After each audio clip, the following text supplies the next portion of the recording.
नाज़रीन अस्सलाम वालेकुम वरहमतुल्लाहि वबरकातुहू।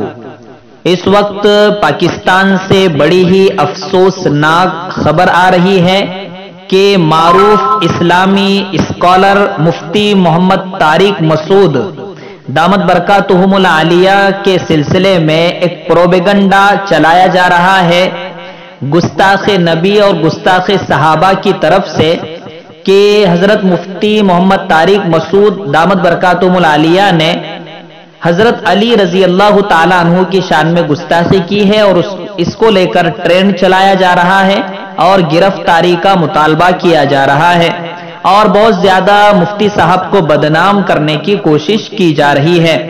ये बड़े ही अफसोस की बात है कि जो लोग सहाबा को सही माना में मानते हैं उन्हीं लोगों पर ऐसे लोग इल्जाम लगाते हैं जो नबी को भी नहीं मानते और जो खुदा पर भी इल्जाम लगाते हैं कि खुदा भी झूठ बोल सकता है, नाऊज़ु बिल्लाह। ऐसे लोगों की जानिब से ट्रेंड चलाया जा रहा है कि मुफ्ती तारिक मसूद ने हजरत अली की शान में गुस्ताखी की है। हालांकि मुफ्ती तारिक मसूद ने उसकी वजाहत भी कर दी है कि मैं हजरत अली के बारे में ऐसा सोच भी नहीं सकता हूं, तो गुस्ताखी की बात तो बहुत दूर है। लेकिन जो लोग कीड़े निकालने वाले होते हैं उन्हें कीड़े कहीं से भी नजर आ जाते हैं।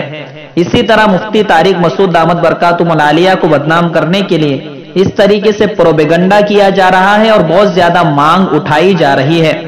आपको बता दूं कि इससे पहले डॉक्टर इसरार अहमद रहमतुल्लाह अलैह, इसी तरह जुनैद जमशीद रहमतुल्लाह अलैह और भी बहुत से उस्सा के सहाबा, उस्सा के नबी के बारे में इस तरीके के ट्रेंड चलाए गए और उनके खिलाफ मुहिम छेड़ी गई।